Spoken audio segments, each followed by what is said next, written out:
Are we live? We are. We are live. Good morning, everyone. Boom. What's up? Happy Sunday.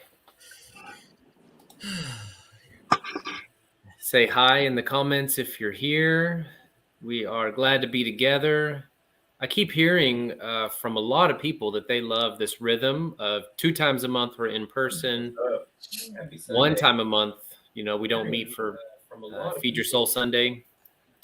And then the rest of the time we're online. So I think we got a good mix here. And in fact, I just booked all the 2023 dates with Texas Hall, and we're kind of following this same rhythm. So cool. Yeah. Thanks for being here. So first thing is grab your communion elements, everybody, for that time. And I'll show you, I've got a cup of coffee and a pecan, one of my favorite foods in the whole world. Food that has a lot of meaning to me, actually. My grandfather planted a ton of pecan trees in Taylor, Texas. If you go around the city and you find them, it's likely he was part of planting a lot of those trees around there. Little known fact. But what do y'all have for communion? Reese's and Dr. Pepper. There you go. Diabetes for communion. Got it. I was up at 5 getting my husband down to the Livestrong ride. So, and then I was chasing chickens. I was going to say, you got to have energy for the chicken chase. That's true. In need of chocolate and dominant caffeine.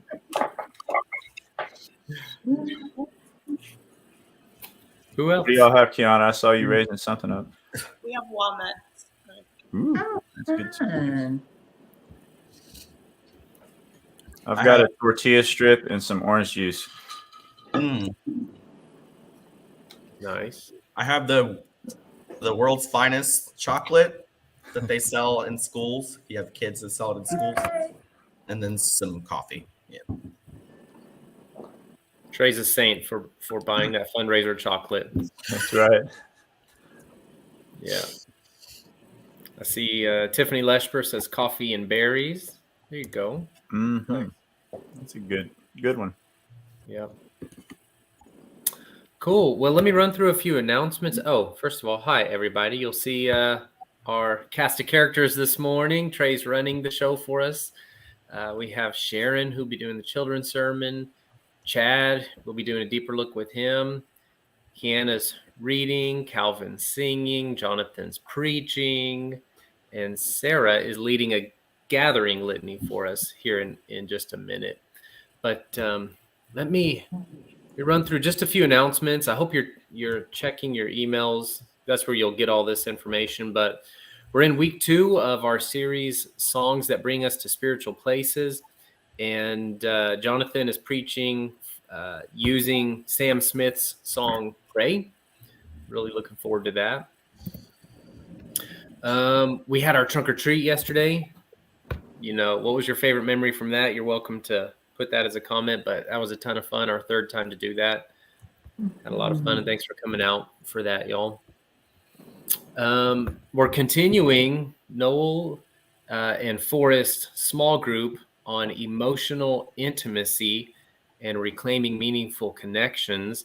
That's Tuesdays at 7:15 at the Brushy Creek Community Center. I've heard really, really good things about that. I'm in class until 8:30 p.m. on Tuesdays, so that's why I'm not there. But I love it that they're doing this group, and I hear it's been really good. Were any of y'all there this week? Kiana and Calvin were. Yeah. What'd y'all think about it, to put you on the spot? Very good. Yeah, I'm excited to see the next week.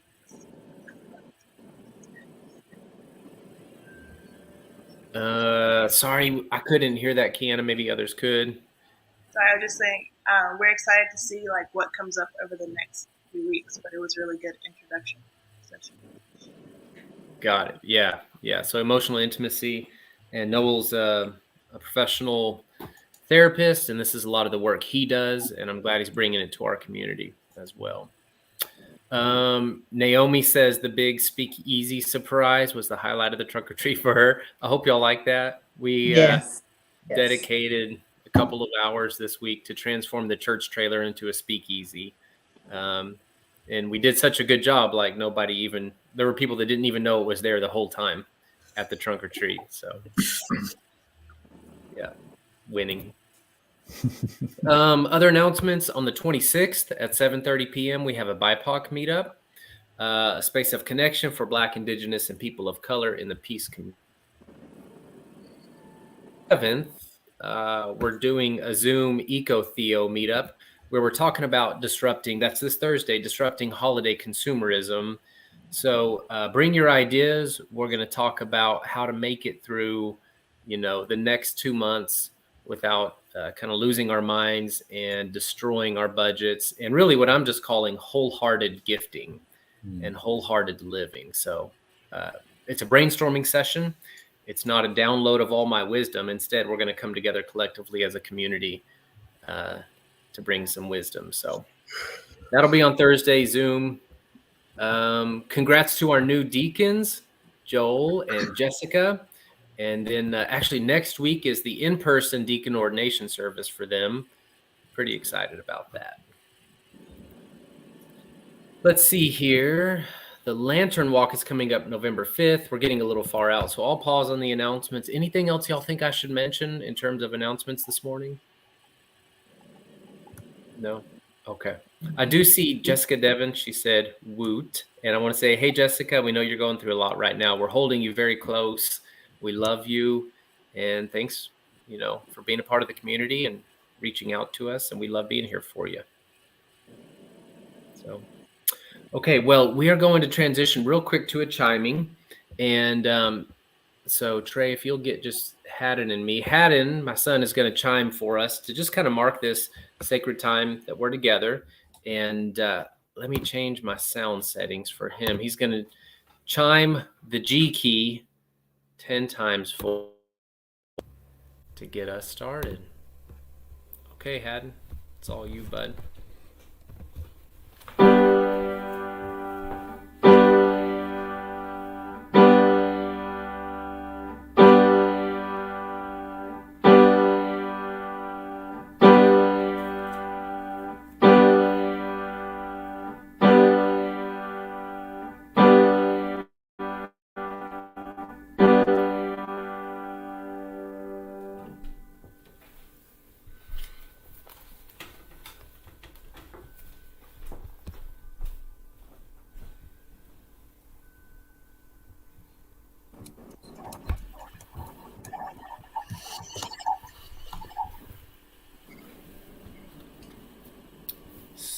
Trey, it looks like we have the wrong litany up real quick.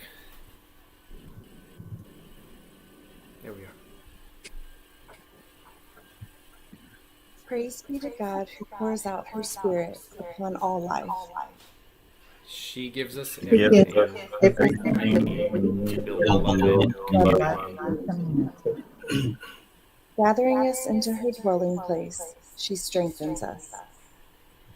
In her In her presence, the Weary are renewed and joy is restored. From all the edges of the earth, she calls to those who desire to grow in love. Coming home, Home. presence Presence of God is also to each other. together. With hearts awake to the wonder of the sacred calling, let us worship God. we We open open ourselves to the task of love wherever and whenever it appears. God, make us sincere in spirit. Whether we find ourselves being humbled before one another or extending mercy to a neighbor, may we mean what we say and what we do.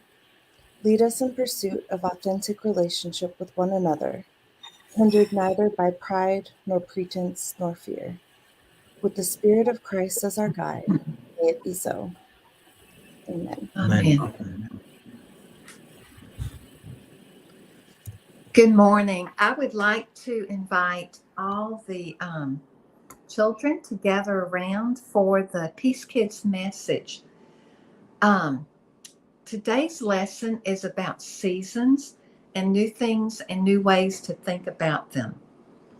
So season is defined as how we divide each year into 4 parts: spring, summer, fall, and winter.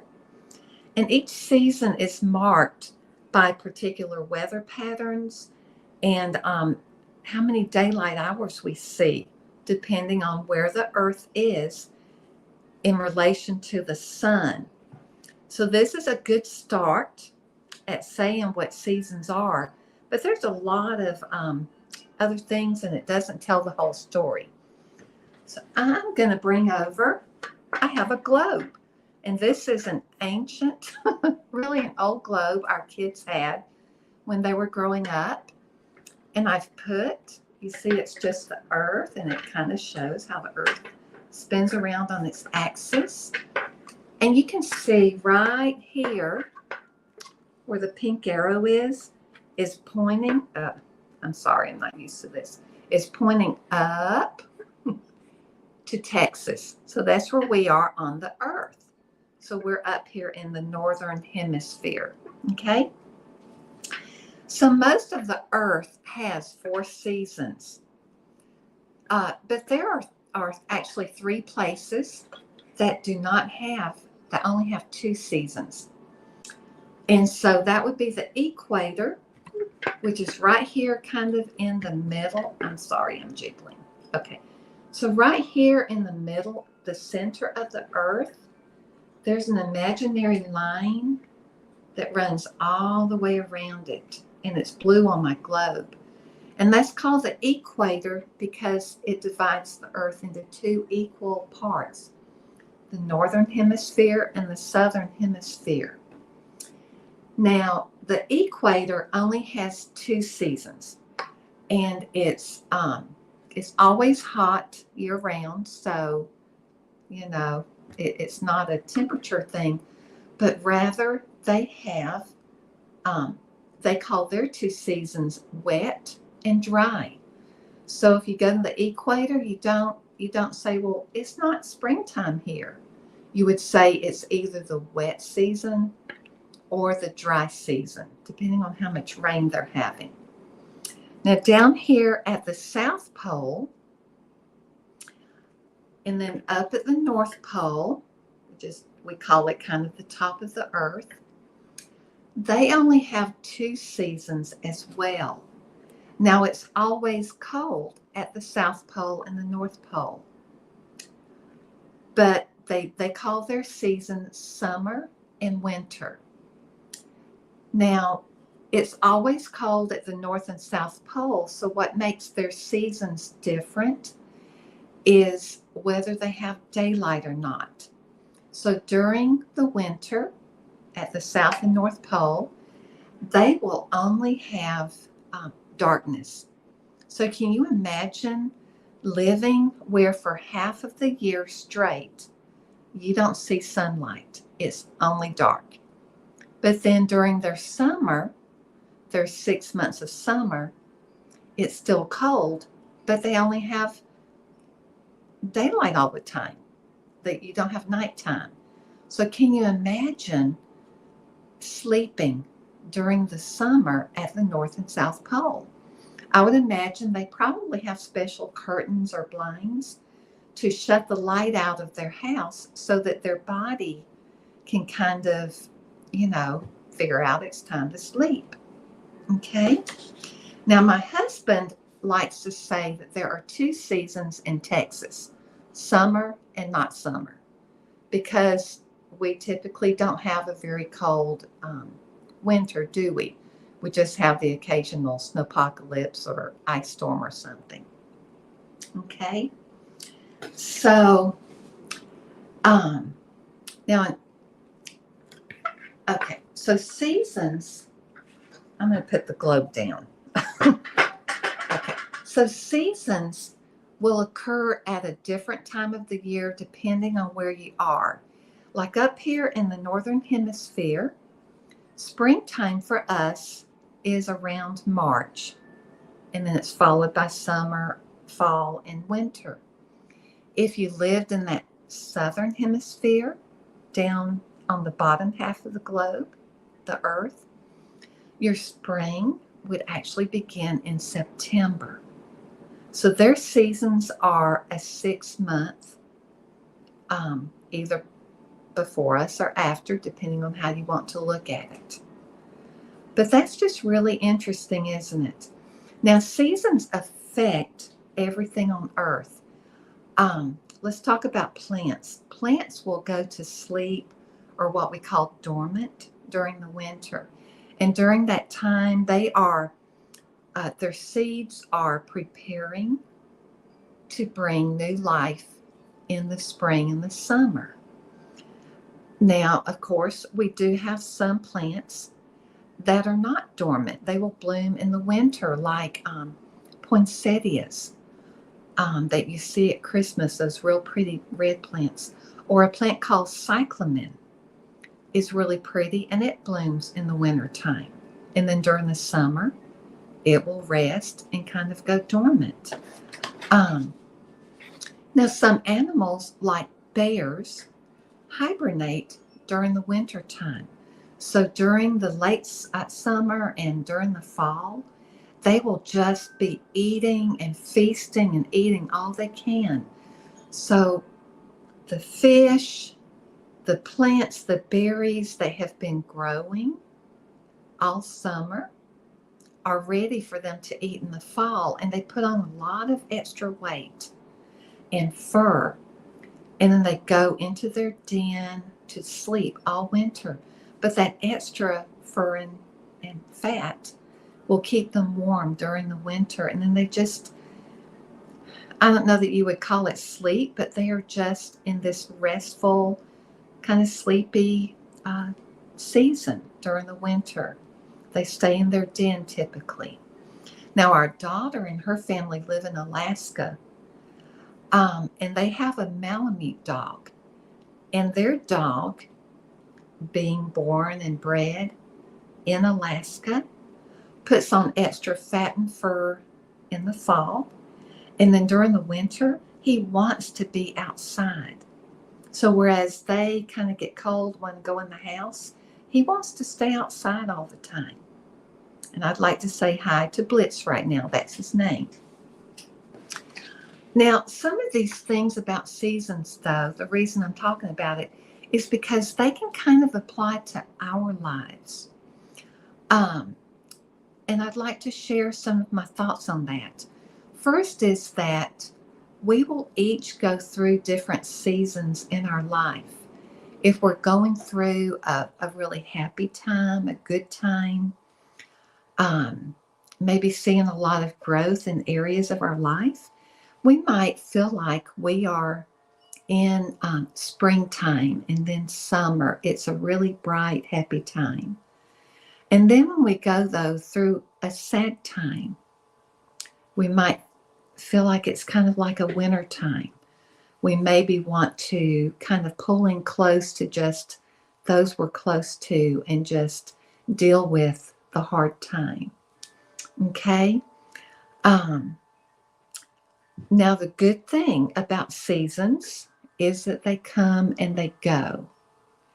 And so when you're in a really good season, where you're just learning a lot and you're very happy and you're really just having a lot of joy, that's a good time to kind of look around and see, ask yourself if you know somebody or see someone who maybe they're not having a joyful time, and you can perhaps go along, alongside them and say, hey, how can I help you right now?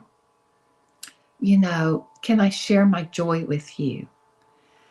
And then, and during that season, we'll want to do things that will make us stronger, so that then when that season kind of passes and maybe we find ourselves in a harder time, we'll have some stores of joy and peace and strength built up. And then when we're in that hard time, that's a good season to look around and see maybe a friend or someone in our family who is in a good season. And we want to be happy for them. But we can also come alongside and say, hey, I'm in a hard season. can you share some joy with me? How, share some peace with me. And that's what we're here on earth to do, is to be with those, to share our joy and also our hard times with each other. And that's how we grow in community. So as we learn through life how to protect and care for our earth so that we don't hurt her natural seasons, let's try to also do that for ourselves and for others, and think about how can what are things I can do that will protect the natural season that I have and the ones that other people have as well. Now, I would love to hear from you in the comments or in person next time we meet or sometime about your favorite season. And I want to thank you for being here today.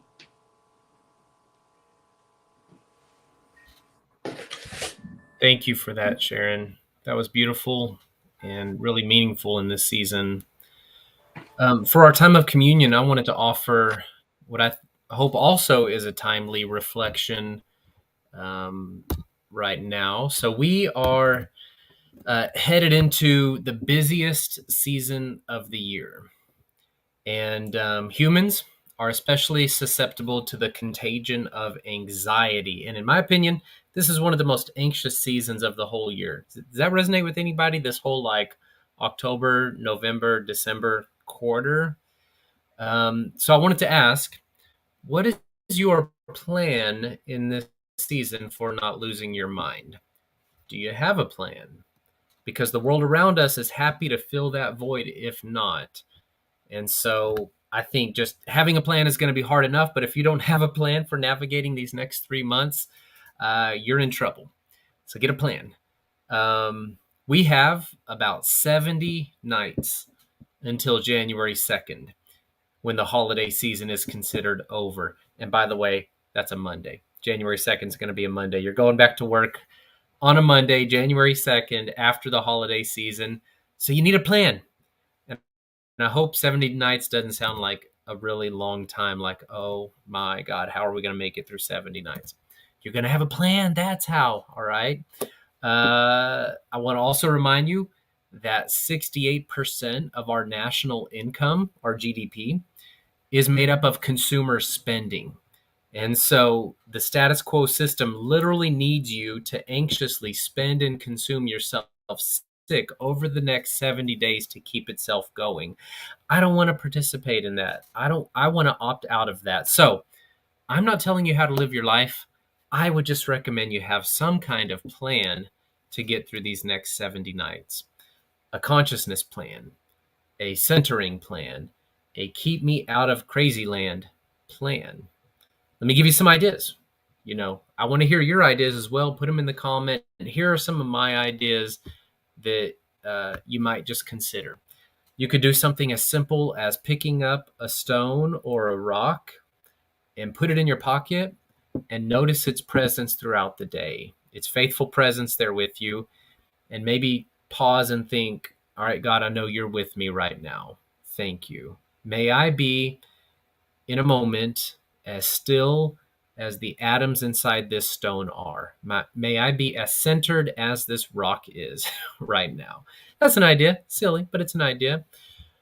Another thing you could do is you could light a candle each night for the next 70 nights, remembering that the divine spark inside of you preceded FOMO, preceded ego, preceded the anxieties you may be carrying about clean homes or getting just the right gift for everyone or putting people at the right seats at Thanksgiving so they don't fight.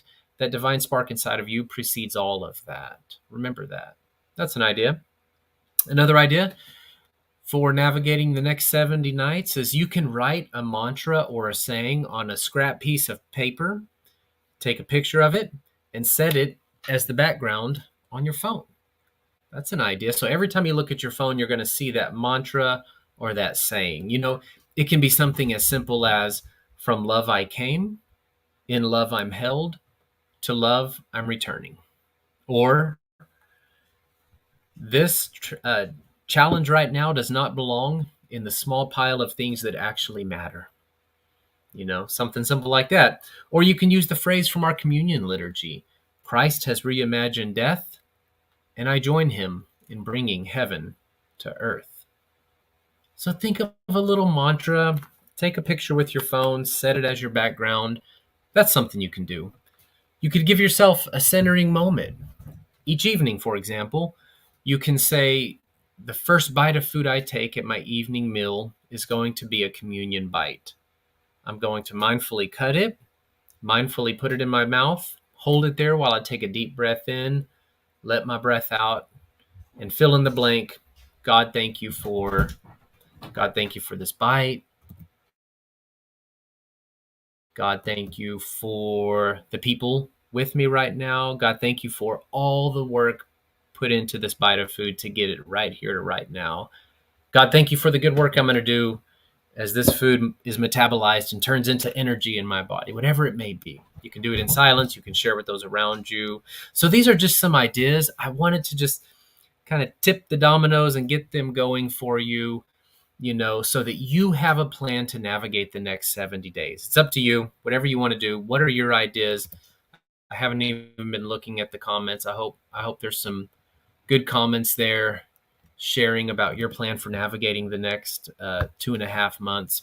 At this point, let's jump into one of our rituals that we do every single week as a centering moment to help us navigate our days and our weeks. It's our Liturgy of Communion. I'll read the regular font. We'll all join in together with the Pope. God is within you. God is also also within within you.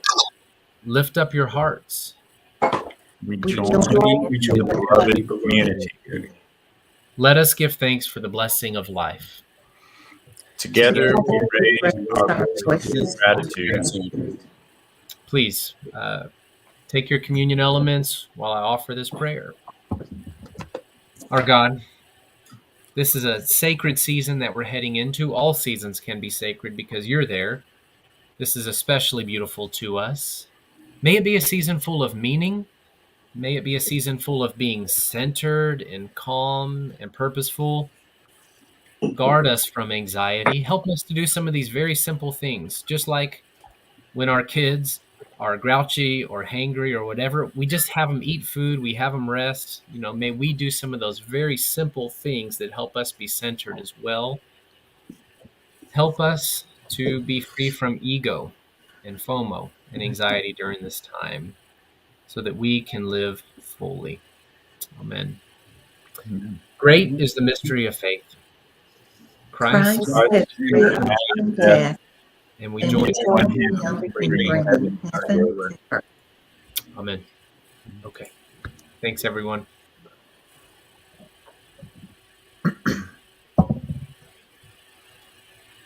All right. Now, on to our deeper look segment, which we've kind of transformed in the past couple of months from just tell me about you to instead we're connecting with what we call community partners who are doing good work out in the community so that we can learn about it and grow from it and maybe in some way even participate with it. And for that time this morning, we have our wonderful Chad Belt. Chad, what's up, my man? Howdy. Pleasure to be here. Appreciate the invite. Yeah, I'm glad you're here. I have very, very fond pre-pandemic memories of us standing in the sound booth at Premier Music Academy before the service starts, and just having some great conversations. So it's really great to connect again. For sure. So for our first question, introduce yourself to us. Tell us about yourself. Yeah. So again, my name is Chad Belt, just like the thing that you wear. And I am a community mental health therapist provider. I'm with Integral Care, which is the major mental health authority in,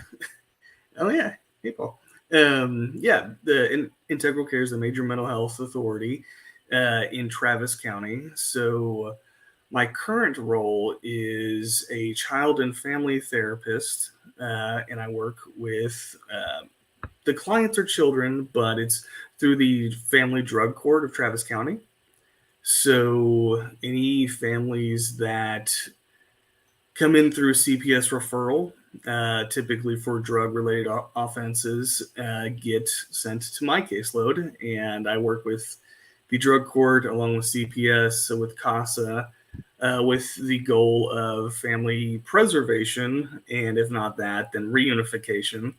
And if that is not feasible, then we try to find a better way, the best option for the children.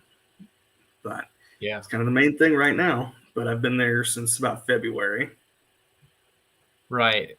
Since February. And prior to that, you were already doing kind of work in a similar vein. Yeah. So basically, my entire tenure with Integral Care, I've been working with court-mandated clients in various degrees. Before that, kind of in the before times of the pandemic, I was working with teenagers on probation in Travis County. So working with them, working with the schools and the families, trying to get them through that time of probation and make sure they don't come back.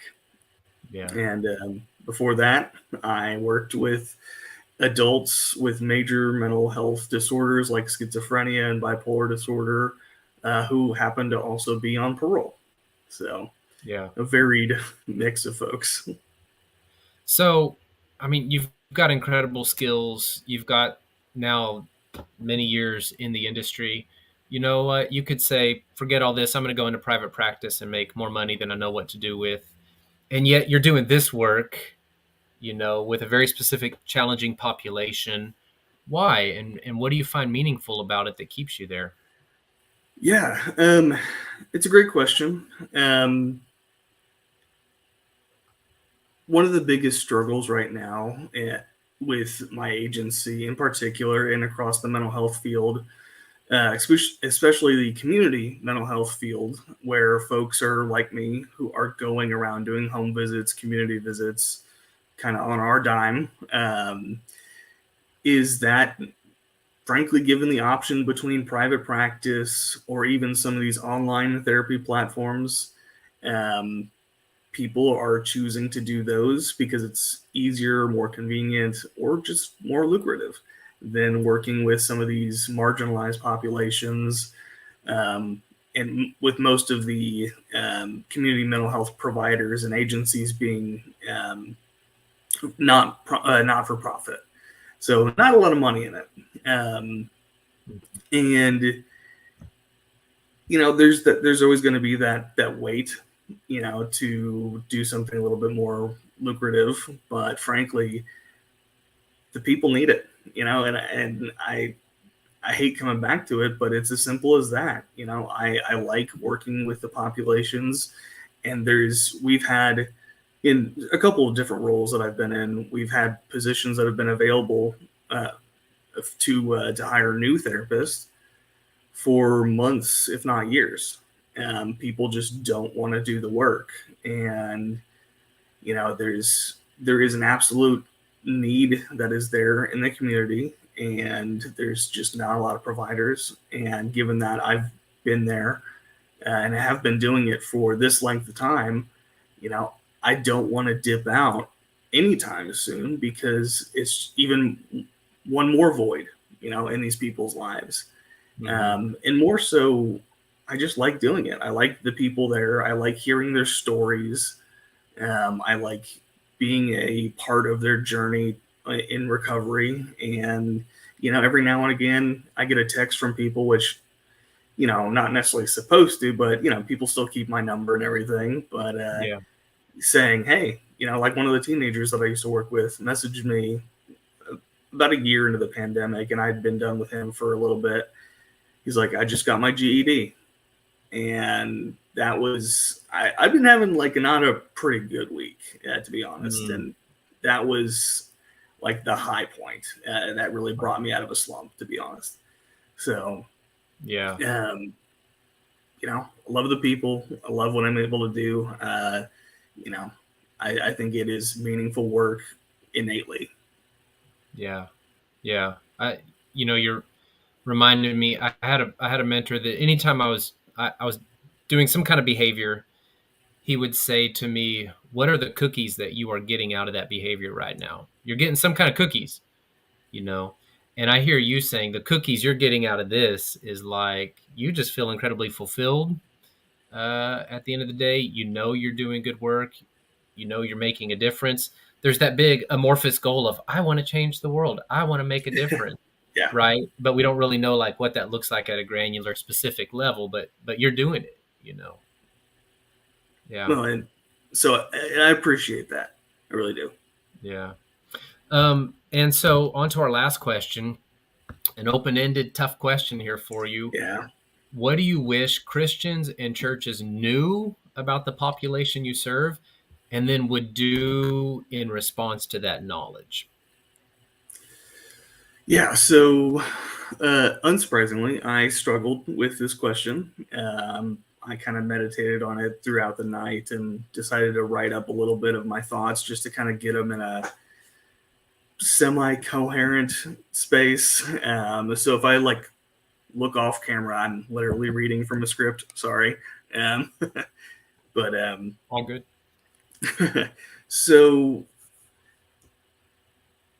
yeah, let me just go ahead.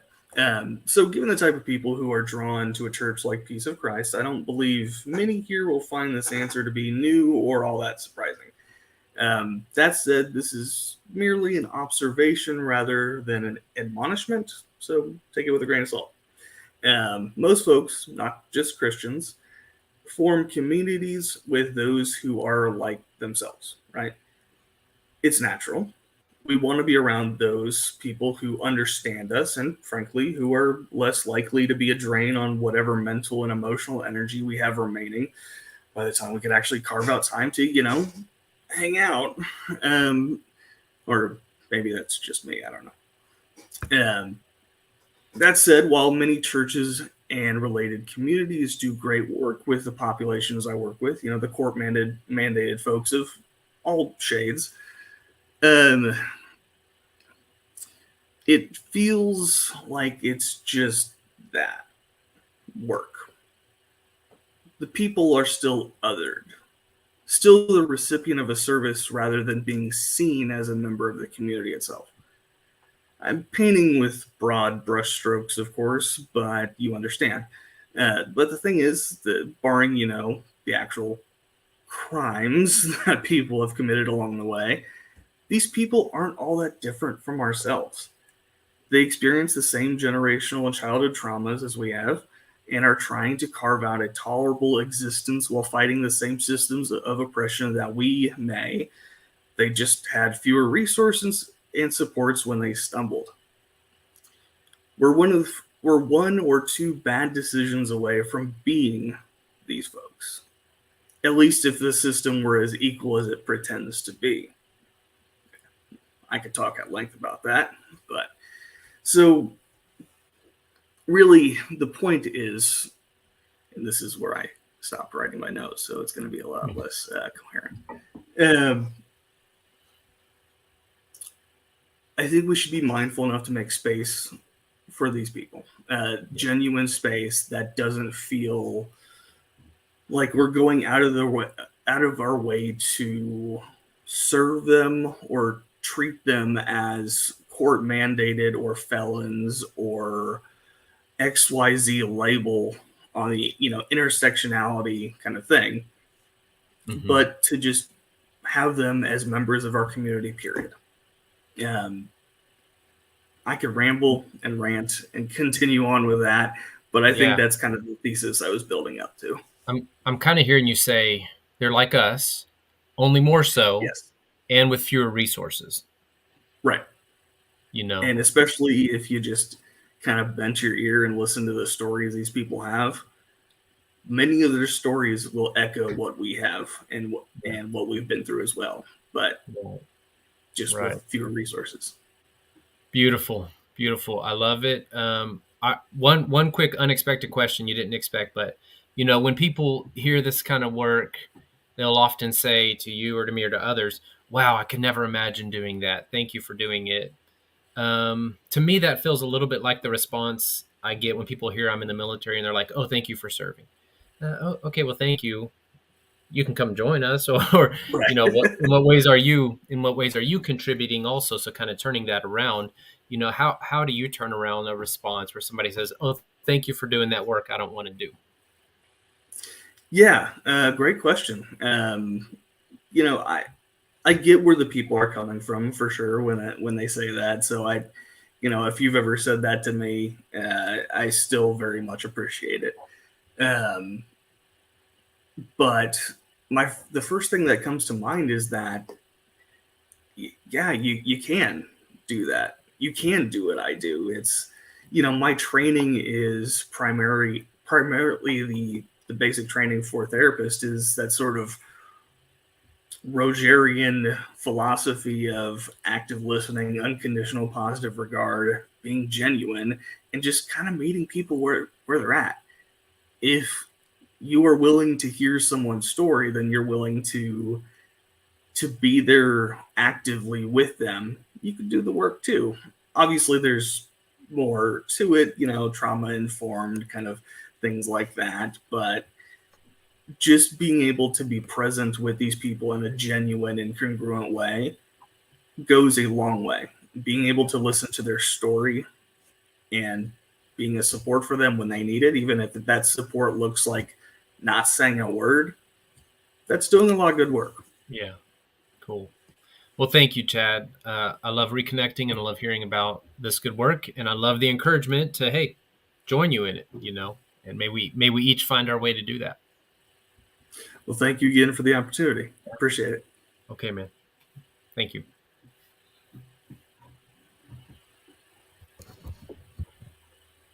Uh-oh.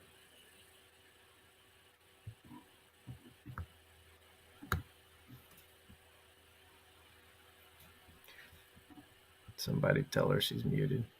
Kiana, I think you're muted. Kiana, you are muted. It's okay. I was assuming that Trey would unmute me, but sorry. Yes, if you mute yourself, I can't unmute you. Got it. Okay.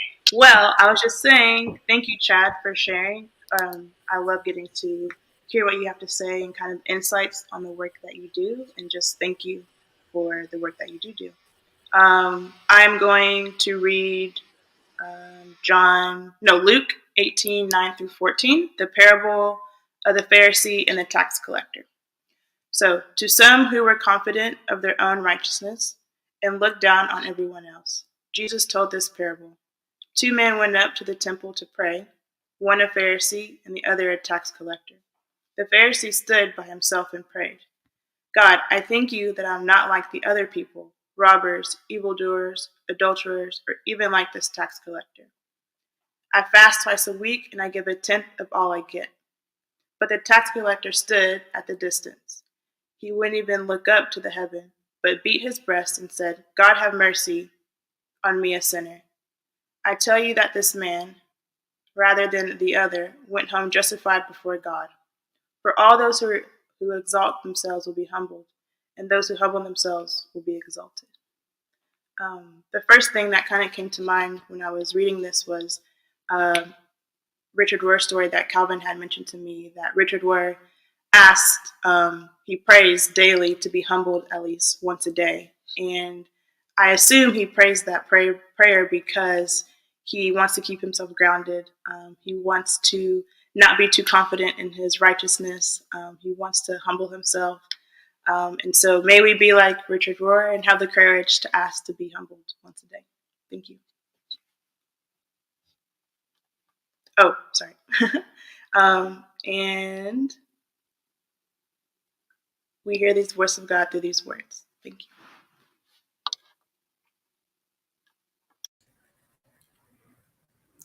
Thank you so much, Kiana, for that reflection. And I love the Rohr quote very much.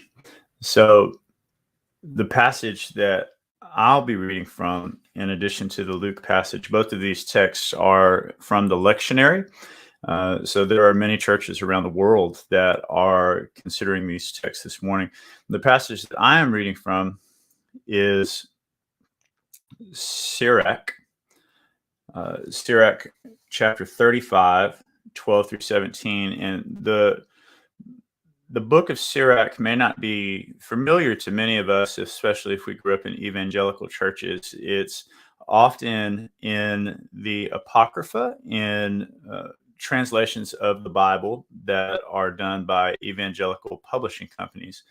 But in the Catholic and Orthodox tradition, Sirach is considered to be a part of the canon, or the collection of books that make up the scripture itself. And so different Christians throughout history have held this book and this text in different regard in terms of its inspiration and all of that kind of stuff. But I know in our community, we can hear the voice of God through many words. And so hear these words from Sirach now. Give to the Most High as has been given to you, and as generously as you can afford. For the Lord is the one who repays and will repay you sevenfold. Do not offer God a bribe, for God will not accept it. And do not rely on a dishonest sacrifice, for the Lord is the judge. And with God there is no partiality. God will not show partiality to the poor, but will listen to the prayer of the one who is wronged. God will not ignore the supplication of the orphan. We hear the voice of God through these words. Thanks be to God. Sometimes the words for a sermon are hard to come by, much less the words for an authentic and heartfelt prayer. I recall certain times in my own ministry where a sermon was prepared for Sunday and an event of some kind necessitated a last-minute rework of the entire message. Matthew was joking with us who are in the service this morning that one of his maybe recurring nightmare kind of dreams is having to give a sermon off the cuff on Sunday morning. And that has been the reality for many ministers through the years. The Sunday after the Unite the Right rally in Charlottesville, Virginia was one such occasion for me. Our church was only 50 minutes from the University of Virginia campus where that had taken place, and several of our college-age students were students at the University of Virginia. Another such occasion was the Sunday after George Floyd's murder and a week of nationwide protests. More seasoned pastors may have similar memories of shifting a sermon last minute following the assassination of JFK, or following a natural disaster like a hurricane or a tornado, or at the beginning or the end of a war, or 9/11. Sometimes words for a sermon are hard to come by because you're not sure what you believe on a subject. I had a wise seminary professor named Mark Biddle, who I believe Calvin may know, who once was asked in class, somebody said, "Dr. Biddle, what do you believe about such and such?" I don't even remember what the subject was. And Biddle just kind of looked off into space for a minute, and he said, "I don't know because I haven't written on it yet." And I thought that's interesting. Sometimes a sermon is hard to come by because you're not sure what you believe. You haven't studied it well enough to give an answer or to come up with an idea on where you stand. Sometimes a sermon is hard to come by because you're not sure what you believe anymore, or because you are definitely sure that a chasm has grown between you and what you now believe and the congregation that is in your care. At least that's been my experience. And often in the face of human suffering, there's nothing helpful to say, not only in a sermon or a message or at a bedside, but even in our own prayers. And we can sometimes feel overwhelmed. We may not know what to do or how to help in the face of great tragedy. And we may rightly ask the question, where is God in all of this? Like Chad, those specializing in grief and trauma-informed care will tell us that in the face of trauma, sometimes the best thing to say is, in fact, to say nothing at all. No matter what is said, no words are preferable to damaging ones. I remember the first time I saw abject poverty in a border town when I traveled with my youth group to Matamoros, Texas, or Matamoros, Mexico, rather, on the other side of Brownsville. And it was the first time in my life that I had seen a home without running water or dirt floors in a house, or a family of 5 packed into a space that was no larger than my own suburban bedroom. And it was jarring to me as a 6th grade student. And I did not know what I could do to help. And as an adult, I'm still not sure. And my eyes were open on that trip, though, to realities in this world that at the time I had no idea existed. And the fact is, you don't have to travel around the world or out of the country to encounter poverty, because poverty is persistent and it exists in cities and suburbs, in rural communities. And sometimes when I see the suffering in the world, there just are no words that are adequate, and it can feel overwhelming. I have a kind of a practice sometimes when I don't have the words to pray. I just sit and reflect, or I have found certain resources. So this is one resource that I found, and you could probably find it on Amazon. It's been in print for a long time, and it's literally it's the Oxford Book of Prayer, and it's a collection of prayers from around the world, not just from the Christian tradition, but from many, many different traditions. And so it has been a real godsend to me to sometimes pray the words of someone else when I don't have words myself. You probably have seen this office before if you've tuned into our services, but you probably haven't seen, that's a microphone that I'm speaking from, but there's a bookcase over here, and there's a chair, and there's a little bookcase right behind. And on these bookshelves, I often have a place where I can sit and reflect. And I have a candle that I light to remind me of God's presence. I've got some things that invite me to reflect, like this little wooden figurine of a woman praying, I love. This invites me to reflect and pray when I don't have the words. Looks really strange to you. Perhaps it's a fisherman or a person fishing, made of nuts and bolts and spot welded together. And the reason this is special to me is because it belonged to my papa, my mom's dad, and he had it at his cabin on a lake in East Texas. And every time I went as a kid, I remember looking at it and thinking, how funny is this guy? And my granddad was a machinist. And so this was something that reflects who he was. And it often reminds me of him and of his presence with the Lord in eternity. And sometimes when I don't have the words to pray, I can just sit surrounded by a few things that are meaningful to me and feel a connection to the divine.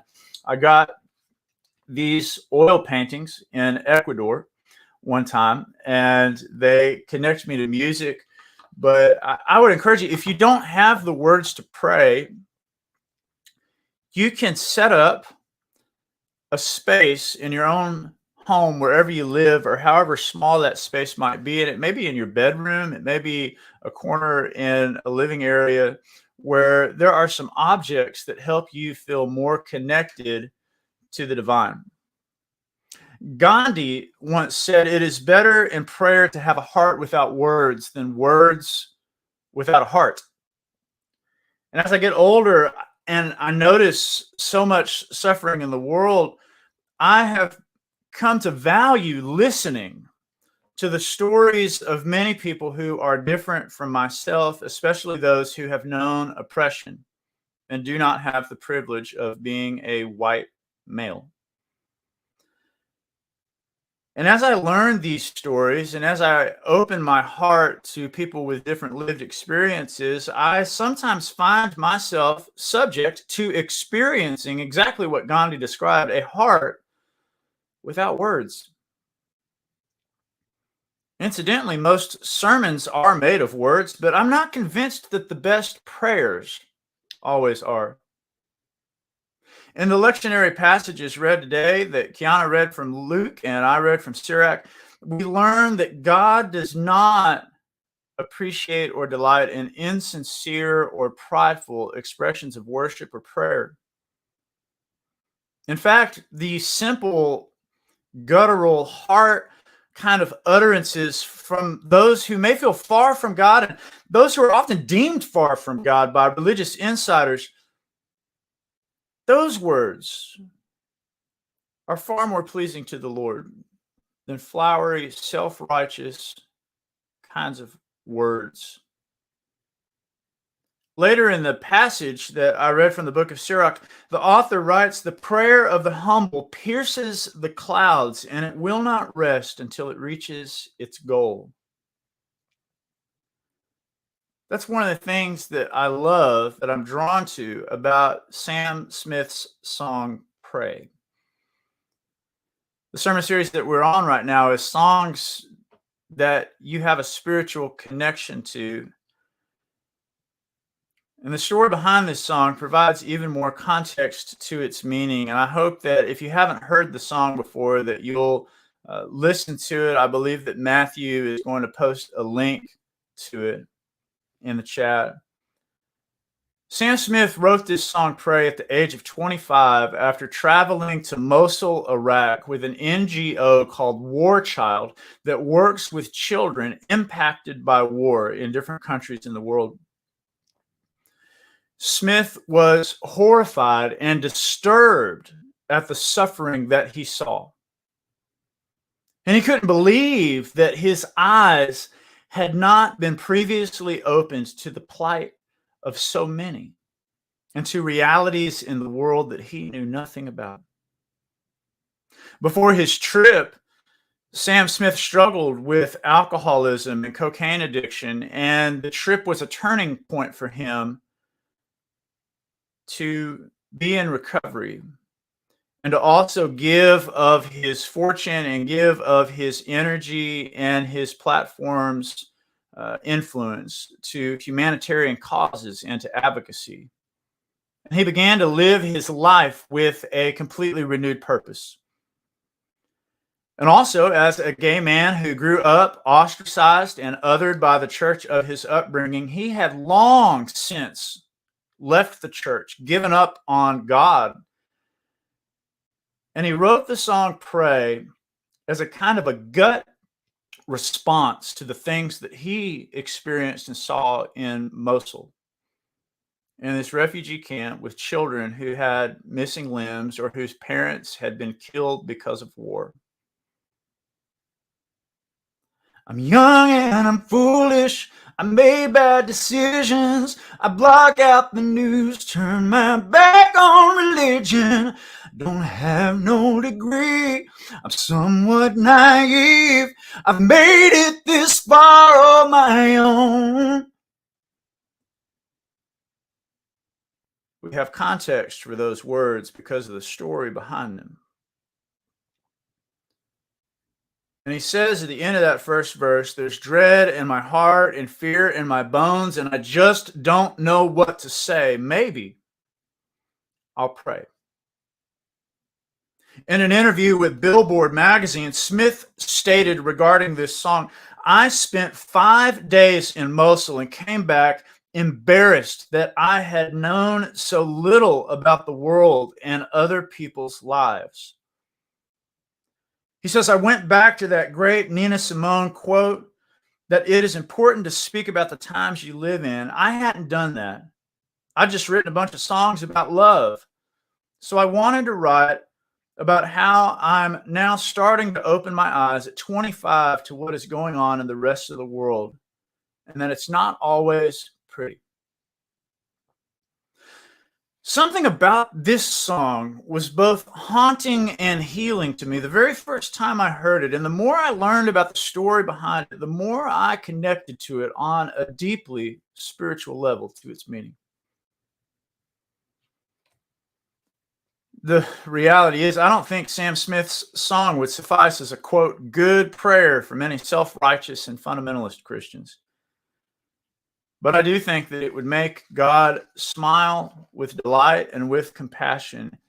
If we open our eyes to the suffering in the world around us, we may not have the words to express what we see. And nothing we say may even be helpful at all, but we can turn inward and begin to reflect and maybe even turn to God in pleading and working for justice.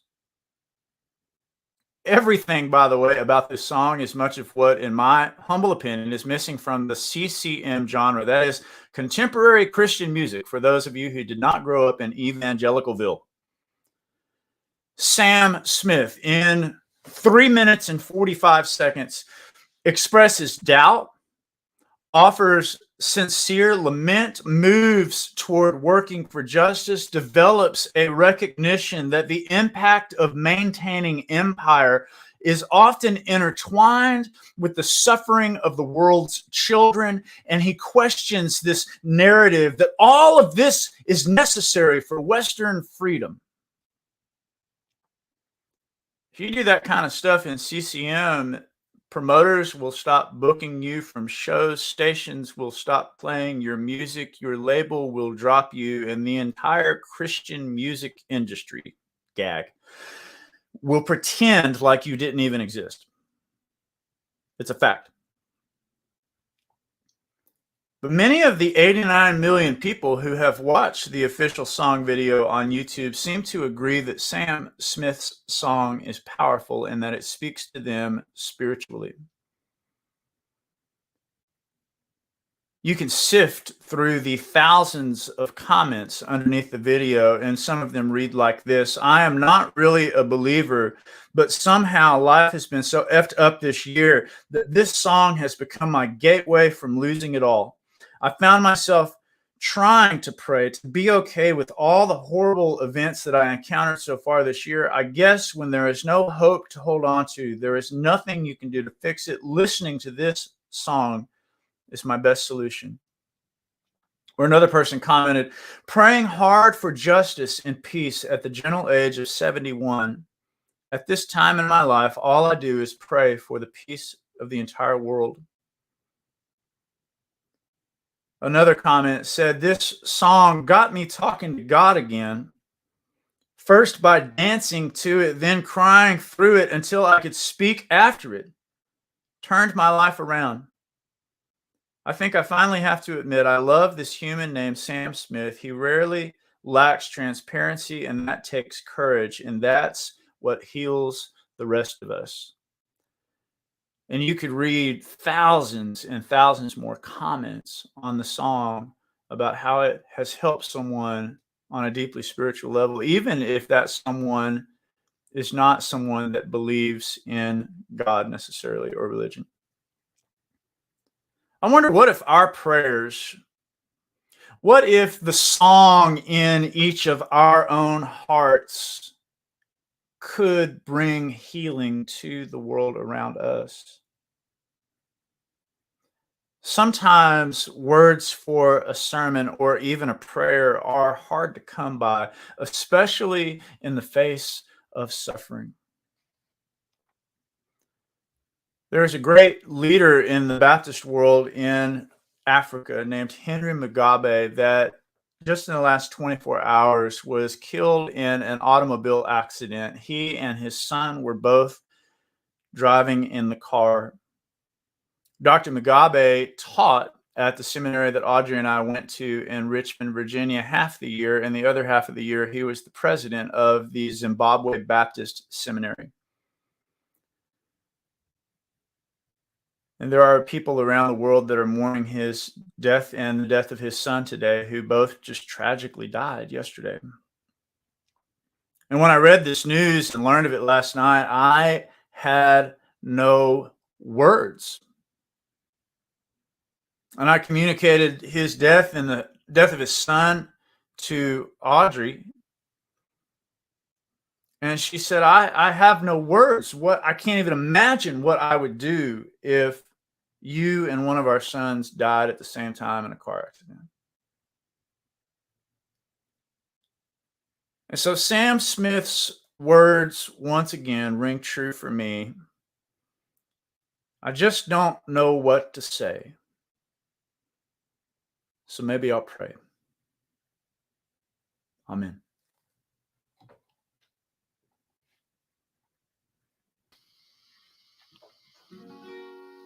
Thank you, Jonathan. That was beautiful.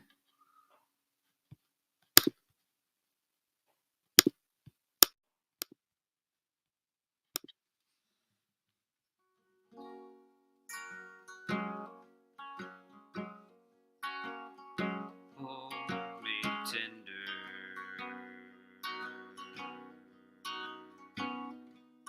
and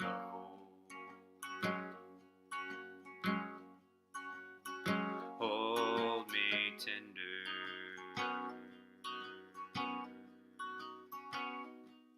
and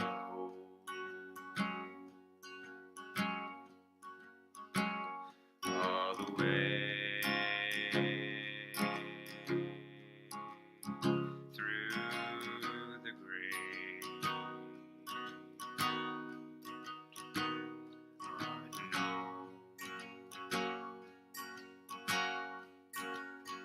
hold me tender,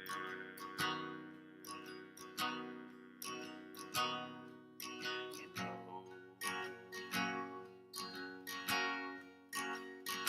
hold me tender,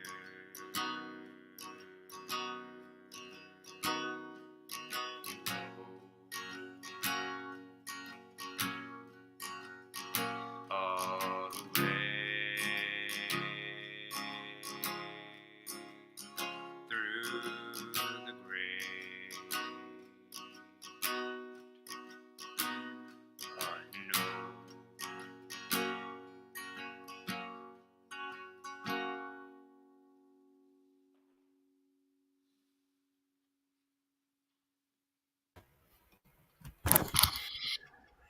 Amen. I am so very moved by not just this echo happening right now. Sermon, Jonathan. I'll be carrying that with me the rest of the day. And then your song, Calvin, thank you.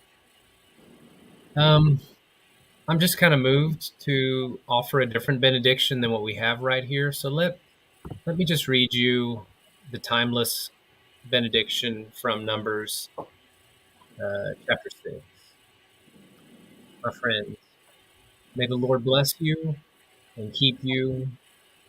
May the Lord make their face to shine upon you and be gracious to you. May the Lord turn their face toward you and give you peace. Amen. Go in for peace. We love you. Thank you for being here for one another. Reach out if there's anything at all we can do to support you. Have a great week, everybody. Bye-bye. Bye-bye. Bye.